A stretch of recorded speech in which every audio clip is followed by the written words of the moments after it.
Karena kalau nggak ada project ini, nggak ada sejarah ini. Itu adalah Dream Band. Oh, Dream Band 2004. Dream Band. Apa sih yang mengidekan ini, si Dream Band ini? Awalnya, itu murni dari Hai atau ada yang lainnya? Ya saya oper aja. Jadi untuk sekian masa, ini untuk sekian masa ya. Itu teman-teman di kotak itu tidak tahu bahwa yang saya lakukan tuh seperti itu. Orang-orang yang nggak kenal, nggak saling kenal, akhirnya bisa saling kenal menjadi satu grup itu kan saya yang melahirkan. Terus kalau anak-anak saya pada ribut kan, yang orang tua kan prihatin gitu kan.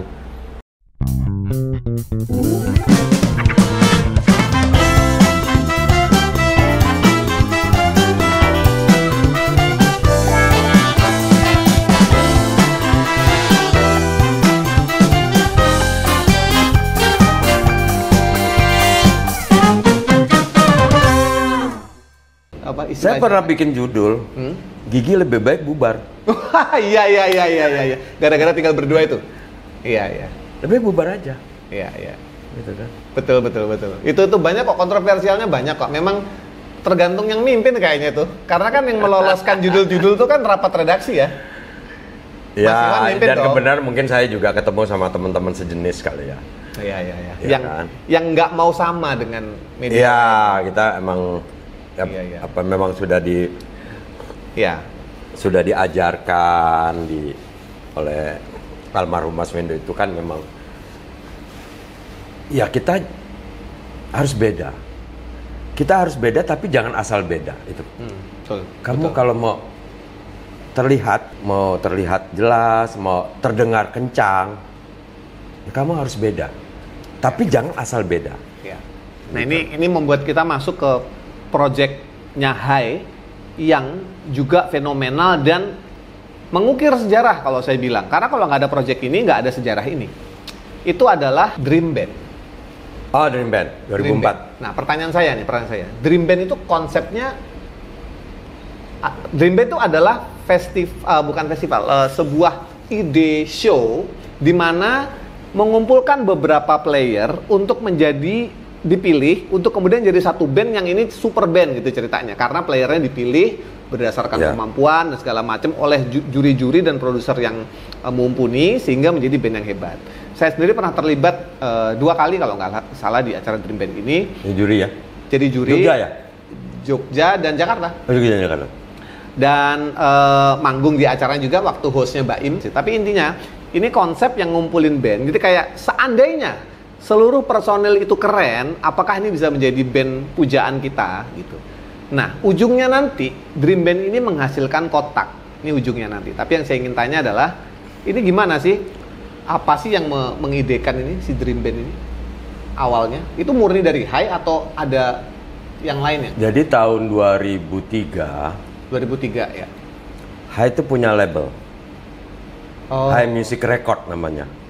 Karena saya udah mulai bosan nulis, udah pengen bosan, ya kan boleh orang bosan ya. Pengen jadi ini, punya label rekaman musik. Dia punya 2003, gitu kan. Nah, band yang pertama itu adalah namanya Stereovilla dari Jogja. Iya, teman saya juga. Itu yang pertama yang kami rilis. Oke. Nah, lalu kan label itu kan terima demo, dengerin demo, lihat-lihat temu band baru, gitu kan. Terus saya merasa gini loh,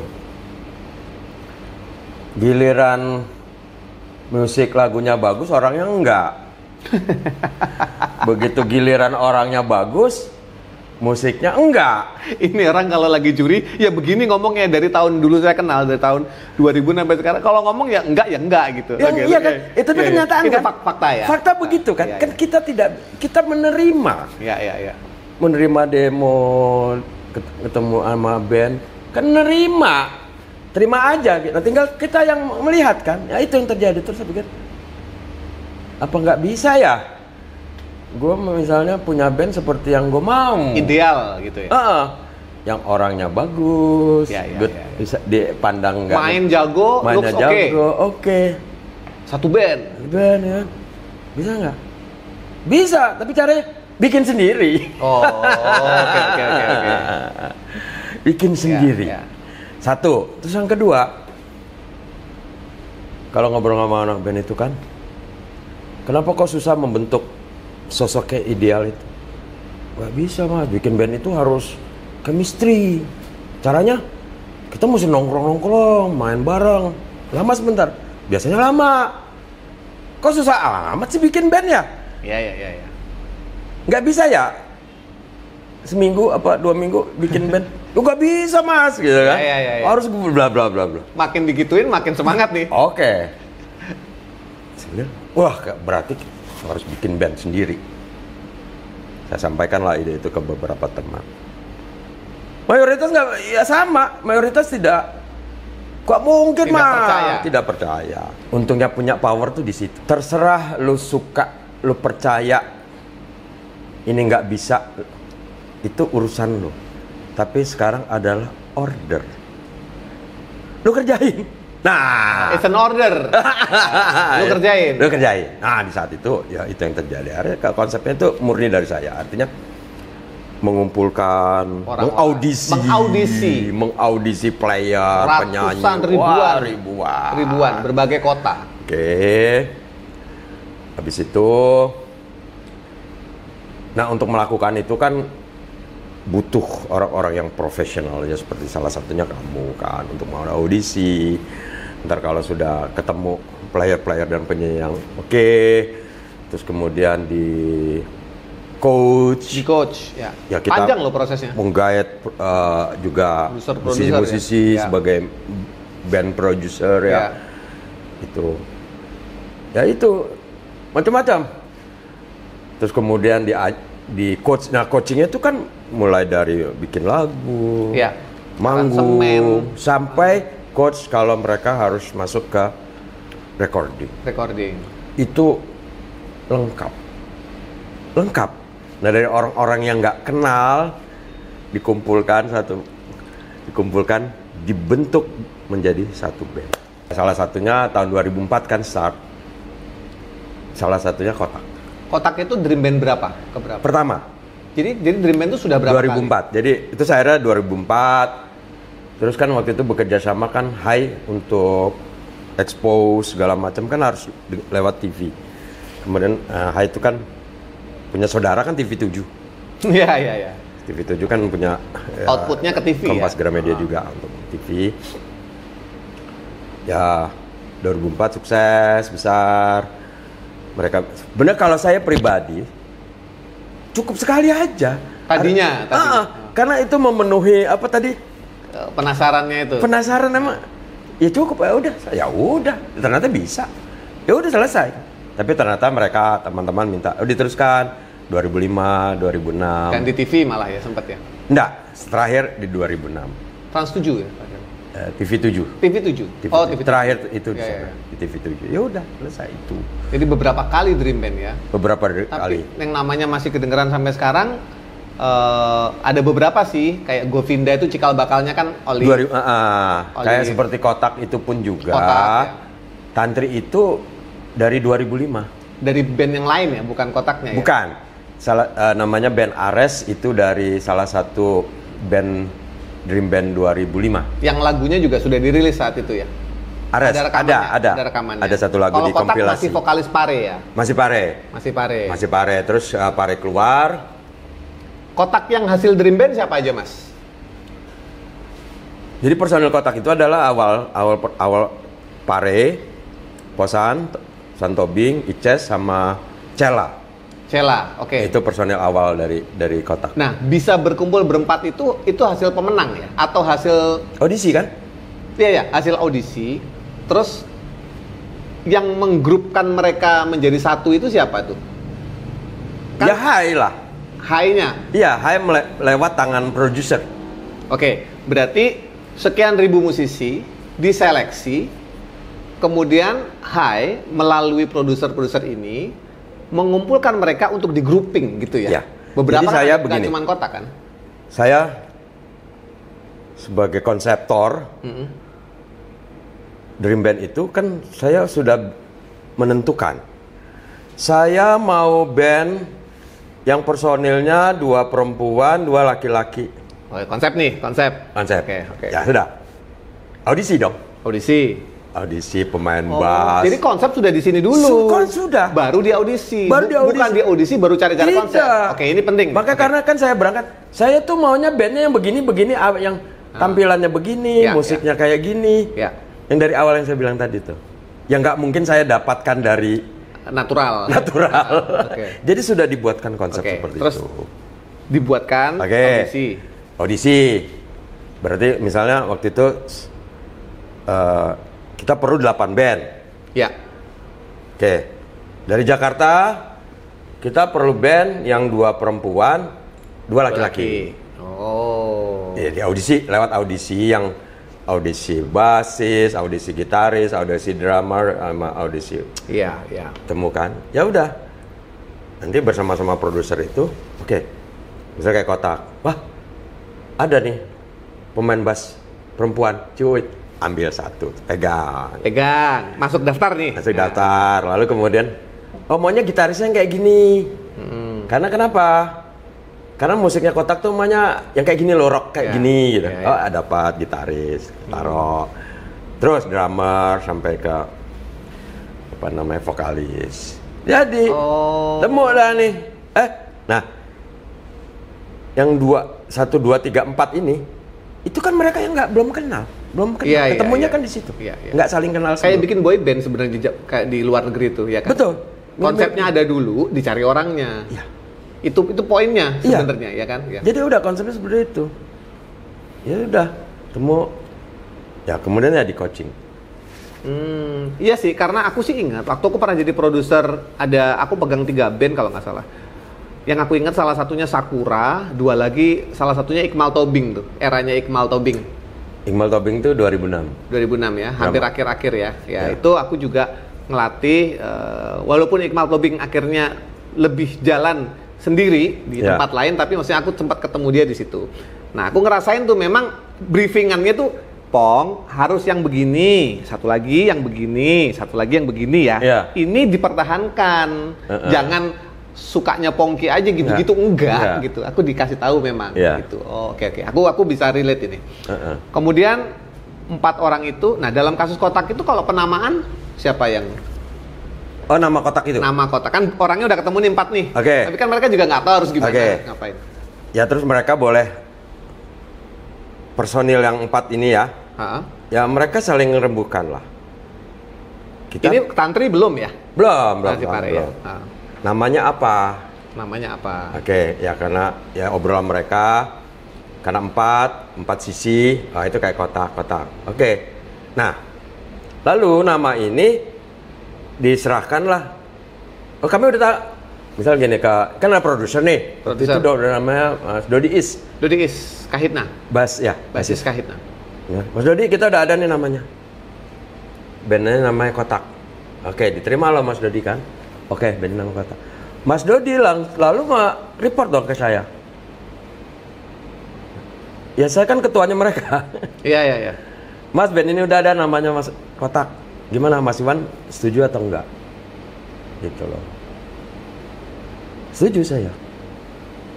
Terus kemudian, apakah saya boleh tidak setuju? Boleh ya. Karena ini pernah terjadi di beberapa band yang lain, pernah terjadi. Mereka ngajukan nama ini, saya nggak suka. Ganti, cari yang lain lagi. Oke, agree. Confirm, ya udah, namanya Kotak, band ini. Gitu. Prosesnya seperti itu. Setelah dapat nama, lalu apa yang terjadi? Bagaimana dengan kepemilikan namanya atau apanya gitu? Sesudah itu apa yang terjadi? Setelah mereka di grouping, dapat nama, kan harus mulai berkarir nih dari situ. Nah itu apa yang terjadi? Perannya High Record di mana itu? Ada High Music Record, ada High Artist Management kan? Iya, ada 2 ya. Ada 2 kan. Jadi High itu adalah sebagai pendiri. Kan yang mendirikan band ini itu adalah High.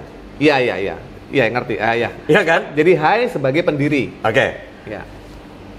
Lalu pertanyaannya, siapa pemiliknya? Gitu kan? Betul. Karena ini konsekuensi bisnisnya kan pasti ada nih. Iya. Ya pemiliknya ya High. Oke. Pemiliknya High. Yang ngurusin, tapi udah harus diurus. Nah, makanya diurus oleh namanya High Artist Management. Ya kan? Makanya kalau ini menjadi pertanyaan, jawabannya adalah, dan di situ saya waktu itu sebagai yang mewakili HAI, ya kalau sederhananya, tapi ini faktanya dan ini benar adanya adalah salah satu pendiri Pendiri band Kotak. ya, kalau kepemilikan itu confirm adalah majalah HAI Kepemilikan adalah atas band ini. atas band ini. Atau kepemilikannya. Jadi begini, bagaimana ini bisa disampaikan seperti itu? Contohnya pada saat kan ada kontrak Ya. kontrak artis. Ya. Jadi HAI itu tidak pernah melakukan kontrak dengan yang namanya band Kotak. Oke. Tidak pernah. Yang ada HAI itu, majalah HAI dalam hal ini adalah HAI Artist Management itu dan HAI Music Record adalah mengontrak orang ABC personilnya. Ya. Dan Jadi tidak disebut mereka itu adalah misalnya mengontrak Cella misalnya. Ya. Kontrak Cella adalah personil atau gitaris band Kotak. Enggak. Ya pribadi.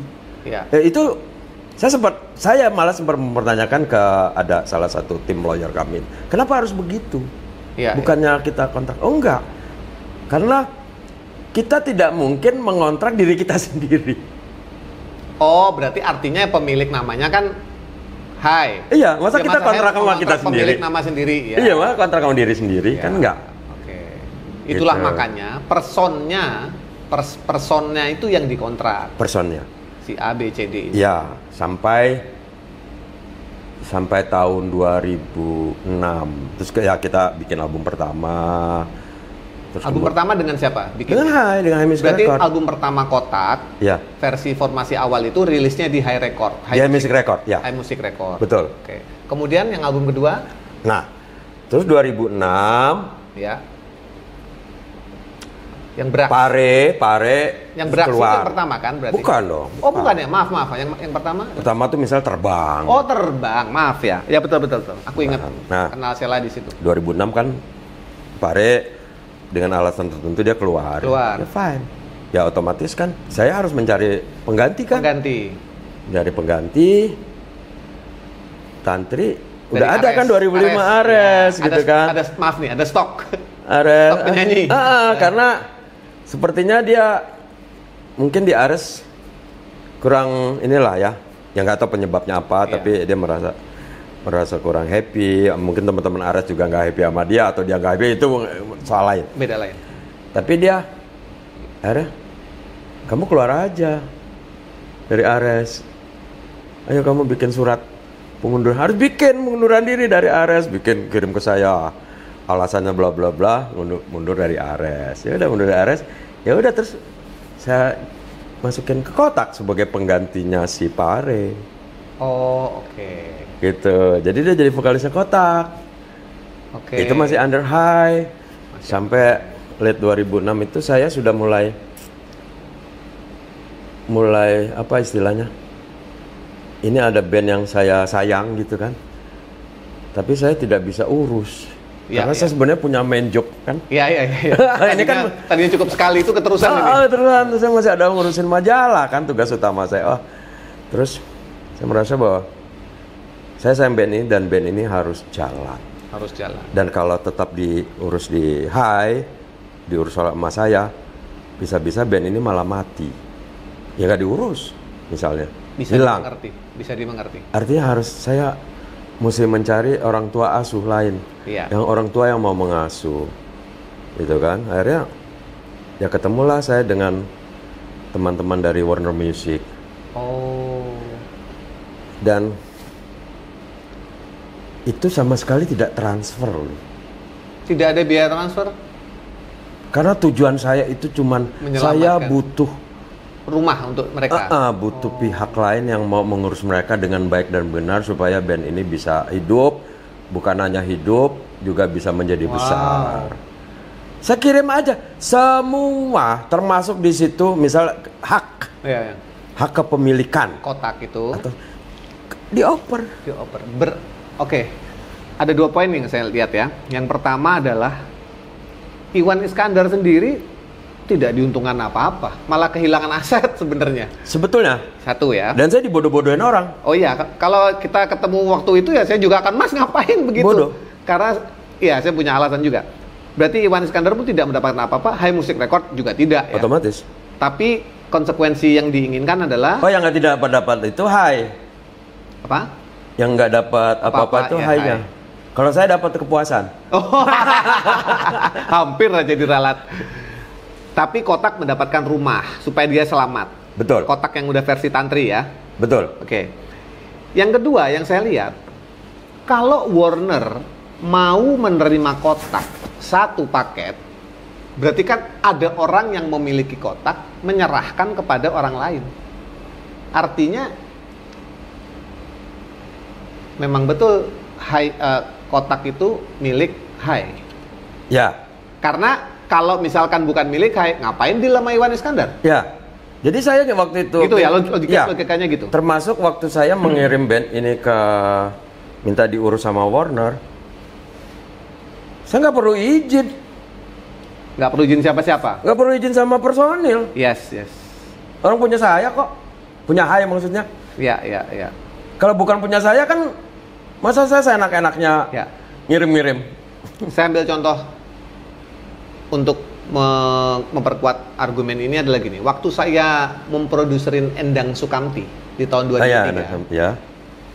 kemudian Endang Sukamti berganti manajer, Ya. lalu meminta saya menjadi manajernya. Ya. Tapi saya tidak sanggupi. Akhirnya Endang Sukamti bisa jalan sendiri tanpa saya dengan nama Endang Sukamti, nama milik mereka. Kemudian album keduanya saya merasa tidak sanggup lagi karena saya harus ngurusin Jukustik saat itu. Jadi hak album keduanya Endang Sukamti saya serahkan ke Warner. Ya.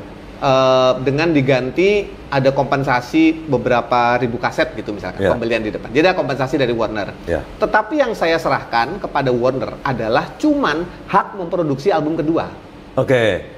Saya perlu tanya dulu ke Endang, Ya. mau nggak lu begini? Ya. Saya udah nggak sanggup nih, kata Endang, mau dong. Mau nggak diurus sama yang ini, sama siapa? Ya, tapi saya perlu izin mereka karena namanya Ya. bukan punya saya. Ya. Ini Ya. perbedaannya ya. Ya. Tapi konsepnya memindahkan band ini ke rumah baru. Ya. Cuman saya harus izin karena namanya punya mereka. Betul. Mereka deal sendiri sama Warner. Gitu. Iya. Oh, saya enggak. Kalau Hai tidak ya? Tidak, totally. Ya saya oper aja. Jadi untuk sekian masa, ini untuk sekian masa ya itu teman-teman di Kotak itu tidak tahu bahwa yang saya lakukan tuh seperti itu. Oh. Dia pikir dalam tanda kutip saya mentransfer, menjual. Tidak. Dan mereka sangat kaget. Dipikir, wah kita dijual ke Warner. Enggak. Saya serahkan semuanya. Haknya yang dipunyai Hai atas teman-teman di Atas Kotak. nama Kotak. Atas nama Kotak. Itu diserahkan semua. Tahun 2006 semuanya ke Warner Music. Nah, bagaimana di Warner Musicnya mereka diposisikan seperti apa? Saya nggak tahu. Karena kan saya udah, saya nggak tahu saya. Oh. Bagaimana? Itulah sebagian sejarah yang menurut saya mungkin juga untuk bisa jadi informasi pelengkap ya. Bisa jadi informasi pelengkap untuk semua pihak, siapapun itu. Ya. Baik yang sedang memperkarakan ataupun si band Kotaknya sendiri. Iya betul, Ya, seperti itu. Jadi ya kalau ada kan dari kemarin-kemarin ada friksi kayak gitu kan, ya terus terang saya sedih. Sedih karena ini kan anak-anak saya. Iya. Saya yang ikut melahirkan mereka dari orang-orang yang nggak kenal, nggak saling kenal, akhirnya bisa saling kenal menjadi satu grup itu kan saya yang melahirkan. Terus kalau anak-anak saya pada ribut kan, orang tua kan prihatin gitu kan. Tapi ya kan fakta dan sejarah kan sama apapun ya kan. Kalau sekarang terdengarnya terdengar sepertinya sumbang atau terdengarnya nggak enak, Ya kan seringkali seperti itu. Iya sih. Kebenaran itu kalau disampaikan kadang-kadang tidak selalu didengar enak oleh pihak yang misal tidak sesuai kan, tapi ya bagaimana ya itulah. Iya, kalau mau divalidasi sih Mas, saya kenal Mas Iwan dari tahun 2000-an sampai sekarang kalau ngomong ya gitu. Gigi bubar aja deh gitu. Itu dia ngomong. Terus dia pernah ngomong Jikustik pokoknya kalau album album kesekian udah nggak laku, mending nggak usah diterusin, kayak gitu-gitulah. Kalimat-kalimat yang seperti provokatif, tetapi itu balance sebenarnya, Mas. Ya, opini jurnalis yang melihat dari, aku tetap menganggap Mas Iwan itu jurnalis sebenarnya. Yang jurnalis kan selalu menaruh point of view ya. Ya. Ya. Dan itu kan seringkali sesuatu yang tidak mau kita dengar sebagai seniman. Ya. Benar. Nah itu angle itu sering diambil tuh sama Mas Iwan. Waktu jadi juri Dream Band juga, lu jelek gitu ya, jelek gitu. Iya, ya makanya kan. Ya kebenaran itu kan seringkali nggak enak didengar. Iya. Kebenaran seringkali ya, apapun itu. Tapi ya perlu disampaikan. Iya. Perlu disampaikan karena siapa tahu mereka tidak pernah dengar itu. Iya. Mungkin selama ini mendengarnya misalnya satu sisi dan seringkali sisinya biasanya yang baik-baik ya. Padahal kan harusnya ya itu sih sebenarnya berangkat dari kebiasaan kita selalu cover both stories ya. Dari selalu melihat dari kedua sisi. Ya. Nah, kalau dari sisi cerita yang sudah diberikan ini kita sampai di ujung nih. Yang ingin saya tanyakan adalah ketika terjadi ribut-ribut ini antara ex-member Kotak dengan Kotak yang existing sekarang, Mas Iwan pernah melakukan langkah yang lebih jauh nggak untuk kemudian berusaha mendamaikan atau apa? Pernah melakukan itu nggak? Pernah. Saya kan ya semenjak pensiun saya hijrah kan ke kampung. Iya. Tinggal di sekarang Salatiga. Oke. Hijrah dari Jakarta Salatiga. Ya saya menyempatkan ke Jakarta untuk mempertemukan anak-anak saya ini, gitu kan. Bertemu karena salah satu step yang paling penting untuk katakan kita ngomong perdamaian itu kan harusnya pertemuan dulu. Ya. Bertemu dong. Sebelum berdamai harus ada pertemuan. Ada pertemuan. Ya, alhamdulillah bertemu mereka.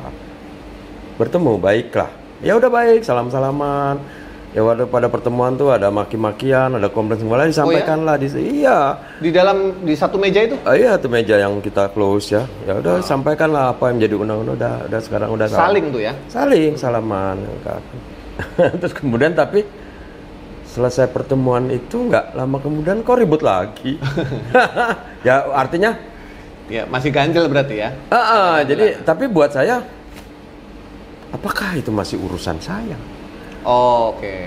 Urusan saya adalah saya meskipun mempertemukan mereka itu pun juga sebenarnya juga bukan 100% urusannya. Iyalah. Moral aja nih ya. Moral saja. Sebenarnya urusan saya itu kan selesai di 2006. Iya. Kan udah mereka udah diserahkan ke pihak lain. Tapi kan sebagai ya itu yang saya bilang tadi. Ini anak-anak saya dulu pada ribut ya, saya berinisiatif untuk mempertemukan dulu persoalan mau berdamai itu saya udah nggak tahu karena yang saya harap tuh cuman begini, saya harapkan dari mereka anak-anak saya itu adalah jika kamu tidak bisa lagi berteman minimal kamu tidak bermusuhan. Itu yang saya cuman minta berharap ke anak-anak saya itu adalah itu, jika kamu tidak bisa berteman lagi ya minimal kamu tidak bermusuhan. Tapi ternyata harapan saya itu pun juga tidak, masih tertunda sih Mas. Masih tertunda ya, tapi ya sudahlah. Akan ke sana sih. Moga-moga ke sana insya Allah seperti itu. Jadi ya sudah buat saya cukup sampai di sana. Ya. Gitu loh. Ya. Upaya yang saya lakukan dan ya beberapa teman yang dulu sama-sama ikut membangun Kotak, teman-teman lain segala juga. Wah itu udah cukup banget Mas katanya. Sebenarnya nggak usah katanya. Biarin aja. Enggak. Dan saya masih tetap sayang sama band ini. Mau band Kotak sekarang. Iya. Juga saya masih sayang dengan ex-member ya. Iya. Saya masih sayang karena itu saya menggambarkan anak saya. Iya. Makanya saya melakukan usaha seperti itu. Iya, iya. Itu aja sih sebenarnya. Iya. Nah saking sayangnya itu tahu yang itu tadi. Itu saya dimarahin sama manajemen kantor yang mentransfer itu, mengirim itu. Kok nggak dapat apa-apa semua? Oh, Gitu ya? kan transfer dong. Kita kan sudah invest bla bla bla, biasalah ya. Dapat Mas, aku aja dapat kok. Iya. Ketika mentransfer itu. Pasti emang tapi saya enggak. Hitungan paling gampangnya kan misalkan gini. Oke, saya ambil peredaran album kedua, tapi saya advance untuk misalkan 10.000 keping pertama gitu. Tidak, Kayak gitu. zero. Ya? Zero ya. Cuman satu apa, tapi itu normal ya. Tanpa disuruh pun mereka juga pasti melakukan adalah misalnya gini. Jadi nanti di Warner itu kan akan rilis album kedua. Saya cuma bilang, nanti kalau rilis album kedua pasang iklan ya di Hai. Hanya itu. Padahal kalau itu pun kalau saya nggak ngomong juga pasti akan mereka akan pasang kan. Iya, otomatis pasang. Medianya ya. Hanya minta itu aja. Itu pun normal. Itu pun normal. Tanpa diminta. Ya saya dibodoh-bodohin gitu kan. Saya bilang, terserah. Karena saya ingin lekas. Ya. Saya ingin lekas supaya kebenaran saya bertemu dengan teman di Warner, Pak Yusak namanya Yusak, ya. Yang saat itu saya merasa nyaman. Dia punya visi misinya tuh untuk Sama. band ini tuh dia punya yang baik. Setahu saya beliau juga sangat sayang sama Kotak. Ya, Dan semua yang pernah di Kotak. betul. Iya. Itu. Setahu Jadi saya merasa ya udahlah kan enggak. Kok ke saya rewel amat sih mesti transfer begini. Udah nih Pak bawa ya. Gitu. Bawa. Itu forever thankful itu berarti Pak Heng. Gitu aja, Pak santai. Yusak. Pada suatu siang setelah sebuah serangan kecemasan terjadi kembali pada saya digerakkan untuk kembali ke rumah ayah, meminta maaf atas semua kesalahan saya. Saat itu, saya menangis sebagai anak kecil yang tidak bisa ditenangkan. Saya tidak percaya bahwa kepala saya sedang dielus orang yang selama ini saya rindukan. Miracles do happen. Ternyata manusia dapat berfungsi di dalam masyarakat seakan-akan nothing is wrong, tetapi tidak akan bisa bertahan lama. Pertahanan hancur juga lambat laun. Overthinking at its best is happening day after day. Padahal jangan lupa bahwa the truth is, Dia begitu sayangnya kepada kita ciptaannya. Oleh sebab itu, kita memang butuh Tuhan sebagai tempat untuk meminta ampun. Bertobat dalam artian percaya bahwa kita sudah Dia ampuni. Selamat mencerna pelan-pelan teman. I hope that you'll always remember that you are loved. You are not a problem. Buku ini sudah bisa didapatkan di toko buku Gramedia atau toko-toko buku besar lainnya ataupun secara online. Get a copy of my book today. Jangan di-overthinkingin. See you around guys. Bawa. Itu forever thankful itu berarti Pak Heng. Gitu aja, Pak santai. Yusak. Itu yang terjadi. Itu. Nah teman-teman Kotak tuh belum lama nih tahu bahwa seperti itu. Dan itu saya nggak ngomong. Jadi mereka menganggap, gua ditransfer nih sama Hai ke Warner. Untung nih. Dapat berapa nih Hai? Iya. Bisa jadi berpikir, bisa jadi karena normalnya begitu ya. Iya normal bisnis ya. Tapi saya nggak pernah. Baru belum lama inilah saya menyampaikan hal dan mereka sangat nggak tahu heran, nggak tahu kaget ya, nggak tahu lah. Semua berpikir pentransferan itu keputusan bisnis, pemindahan rumah itu keputusan bisnis, padahal bukan. Keputusan Iwan Iskandar.